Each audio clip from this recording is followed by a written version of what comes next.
안녕하세요. 전자공시생 블로그를 운영하는 범성공자입니다.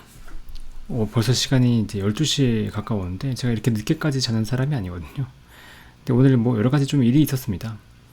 일단 블로그 세팅을, 유튜브 세팅을 하는 것도 그렇고, 지금 이제 눈에, 여기 보이시나요? 여기? 조명도 좀 사고 얼굴이 너무 어둡게 나온다 그래서. 그 다음에, 여기 오른쪽 위에 보이시죠? 이제 마우스는 안 보일 텐데, 오른쪽 위에 이 마크 이거 오늘 만드느라고 시간을 많이 썼어요. 생각보다. 좀 이쁜가요? 귀엽게 만들어 봤는데, 오늘은 어떤 얘기를 드릴 거냐면, 가후의 전략이라는 이제 글을 한번 썼잖아요. 이 관련된 얘기를 좀 드리려고 합니다. 지인분들이 이거 가지고 이제 왈가왈부를 좀 하시더라고요. 그래서 이게 언제 써야 되는 전략인지 구체적으로 좀 얘기를 드리려고 이제 자리를 마련했습니다. 여기를 한번 보시죠. 예전에 쓴 글입니다. 이제 가후가 누구냐? 가후는 조조의 유명한 책사입니다. 근데 조조의 책사가 되기 전에 장수라고 하는 사람 이름입니다. 장수라고 하는 이제 장군의 부하 책사였어요. 그래서 조조와 장수가 싸움이 이제 있었거든요. 근데 조조군이 장수와 대치를 하다가 갑자기 퇴각을 합니다. 조조가 도망가니까 장수는 옳다구나 하고 이제 추격을 한다고 했죠. 근데 가후는 말렸습니다. 지금 추격하면 패한다고. 근데 실제로 이제 장수가 조조를 쫓아갔다가 크게 패하게 되죠. 이번에 근데 패잔병을 데리고 돌아왔더니 장수에게 이렇게 얘기합니다. 이번에 추격해 다시 싸우면 반드시 승리할 것이다. 그래서 부랴부랴 이제 패잔병을 끌고 다시 전장으로 나갔죠. 그런데 정말 이긴 겁니다. 대승을 거둬서 이제 수많은 군량과 전리품을 획득했습니다. 놀란 장수가 돌아와서 물었죠. 대체 어떻게 이렇게 전략을 세워서 우리가 이길 수 있었느냐라고 얘기합니다. 그러니까 가후 대답하죠. 장수 너는 조조의 상대가 못 된다. 대놓고 얘기하죠. 주군한테. 그런데 군대가 막 퇴각할 무렵, 조조는 이제 군세가 세잖아요. 근데 퇴각한다 그러면 여기에 대한 대비도 충분히 철저히 하겠죠. 실제로 매복도 했었고요. 그래서 장수가 대패를 했는데 대패하고 물러난 다음에 어떻겠어요? 방심하겠죠. 그러니까 이제 가후가 다시 장수에게 조조의 후미를 쳐라 라고 했을 때 대승을 거둘 수 있었던 겁니다. 그러면 이제 주식 관련해서도 이거를 어떻게 적용할 수 있느냐는 건데요. 이제 주식은 시장을 반영합니다. 그 차트라고 하는 게 이제 사람의 심리를 잘 반영하고 있다고 보거든요. 근데 시장은 급락을 할 때가 있죠. 급락한다는 건 하락의 힘이 굉장히 강하다는 겁니다. 조조의 군세처럼 그 기세가 굉장히 강하다는 얘기예요. 그런데 이렇게 보세요. 시장이 급락을 하면 바로 반등하기보다는 이렇게 반등했다가 또 죽다가 반등했다가 이렇게 횡보하는 모습들이 몇 번 보입니다. 왜 그럴까요? 사람의 심리가 이렇게 급락했어요. 근데 여러분 같으면 이렇게 급락해서 굉장히 불안한 시기였다가 반등하면 어떨까요? 팔고 싶겠죠. 당연히. 그러니까 반등하면 매물이 나오는 겁니다. 급하게 나와요, 매물이. 그러면 그걸 소화하고 다시 조정을 받죠. 그리고 나서야 다시 또 반등의 흐름을 보입니다. 이때는 이제 횡보하다가 다시 꺾이긴 했지만 이럴 때 보세요. 반등했죠. 사람들이 불안해서 팔죠. 다시 이제 저점을 깼죠. 이번 같은 경우에는 저점을 깨고서 때 반등 나오잖아요. 이번에도 무너졌죠. 반등했다가 이때 다시 좀 빠지는 겁니다. 그럼 가후 전략을 언제 쓰는 거냐면 하락의 기세가 워낙 강했을 때, 강하다가 반등했을 때는 이거를 급하게 추격 매수하지 말라는 거예요. 분명히 매복조가 있다는 겁니다. 팔 사람들이 있다는 거예요. 그럼 이때 만약에 이때 추격해서 매수를 했다고 해볼게요. 추격 매수했다고 하면 이때 빠지면 못 견디겠죠? 못 견디면 어떻게 되냐?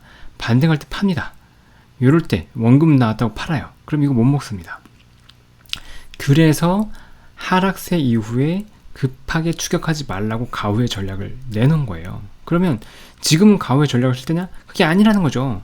하락세가 급한 이후에 이게 진정이 됐잖아요, 이미. 그러니까 지금 가후의 전략으로 왈가왈부할 상황이 아니라는 겁니다. 그걸 좀 기억해 주셨으면 좋겠어요. 오늘 시장에서 좀 특이한 움직임이 있었죠. 과거 하락장에서 이제 제가 여러 번 얘기 드렸었는데 시장이 외국인한테 농락당한다는 표현을 썼어요. 그 정도로 이제 시장 흐름과 외국인의 흐름이 굉장히 비슷했죠. 근데 오늘 보세요. 코스피고 이게 코스닥입니다. 외국인이 파란 선이에요. 그런데 장막판 볼까요? 장막판 외국인 샀죠. 코스닥 장막판 외국인 샀죠. 근데 시장 빠졌잖아요. 기관이 팔면서 빠졌습니다. 시장 바뀌었죠. 흐름 바뀌었습니다. 분명히 외국인들이 사고 있고 시장의 흐름은 바뀌었다.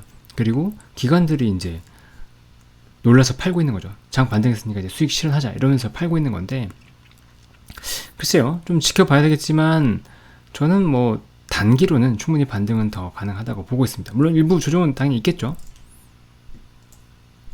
근데 제가 틀렸던 게 있어요. 어제 이제 제가 성장주를 많이 강조했었는데, 성장주가 튈 수 있다, 특히나 트리거가 생기면 튈 수 있다라고 했는데, 환율이 이제 안정되면서 미국채 10년물도 좀 낮아지길 바랬거든요. 근데 금리가 오히려 4.1% 정도로 올라 버렸어요. 이러면 성장주가 가기 쉽지가 않죠. 그래서 일단은 뭔가 트리거가 생기기 전까지는 성장주는 주도주 후보에서 좀 빼놓고 살펴볼 필요가 있을 것 같습니다. 그러면 누가 후보냐? 이제 시장 동향 한번 보죠. 코스피는 21개 업종 중에서 4개밖에 안 올랐습니다. 굉장히 부진했죠. 상승 종목 비중을 보면 하락 종목이 2배 정도 되는 좀 부진한 시장이었고요. 뭐 대형주, 중형주, 소형주 다 가릴 거 없이 빠졌습니다. 근데 좀 특이한 움직임은 포스코 케미칼. 어제부터 올랐죠. 최근에 계속 올랐는데 어제 이제 뉴스가 있었죠. 양국재 대규모 수주 가능성이 있다라고 뉴스가 나왔고, 이 기대감이 오늘도 3% 올랐습니다. 포스코 홀딩스도 2차 전지 리튬 광산 기대감으로 계속 강세를 보이고 있고요. 근데 건설업은 어제 강세더니 잠깐 반짝하다가 오늘 안 좋았고, 네이버를 중심으로 한 성장주도 오늘 흐름이 안 좋았습니다. 코스닥은 34개 업종 중에서 11개밖에 안 올랐고, 역시나 하락 종목이 상승 종목이 한 2배 정도 됐습니다. 부진한 시장이었죠. 근데 코스닥에서도 2차 전지가 강했어요. 미국 IRA 법안 때문인지 모르겠지만 뭐 LNF나 첨보나 이런 기업들이 다, 대주전자재료 이런 기업들이 강했고요. 그 다음에 테마주가 강했는데, 예전에 한 로봇 테마 정도를 생각나게 하는 그림입니다. 카카오 데이터 센터가 화재 때문에 문제가 됐죠. 그래서 정부에서 이걸 규제하는 안을 좀 낼 것 같아요. 그러면 이제 백업 라인이나 이런 쪽으로 해서 수혜를 볼 수 있는 기업들이 있겠다라고 이제 테마가 나오는 건데, 당장 실적은 없죠. 그래서 로봇과 좀 비슷하다고 얘기를 드리는 거고요. 오늘의 주요 이슈는 이제 테슬라 실적 발표입니다. 오늘 밤에 나오죠. 테슬라가 실적을 어떻게 내냐에 따라서 앞으로 2차 전지랑 나스닥의 흐름에도 좀 크게 영향을 주지 않을까라고 보고 있고요. 저는 개인적으로 오늘 한 포트 25% 정도를 정리했습니다. 오늘 아침 기준으로 시장이 4일 연속 상승이었기 때문에 상승의 피로감이 좀 있다고 생각했고요. 그 다음에 5선과 한음 전략을 쓰더라도 주식은 이제 파는 거죠. 올라갈 때 이제 충분히 수익 났다고는 팔기 때문에 저는 팔고서 일단은 시장을 좀 지켜보고 있습니다. 그 나머지는 갖고 가고 있고요. 그래서 뭐 상승하더라도 끝까지 다 먹자라기보다는 뭐 욕심을 줄이고 수익은 충분히 챙겨 놓으시길 권해드리고 있습니다. 오늘 방송은 여기까지고요. 저희 전자공시생 튜브 채널 구독과 좋아요 그리고 알람 설정까지 부탁드립니다. 그럼 내일 또 뵙겠습니다. 오늘 시청해주셔서 감사합니다.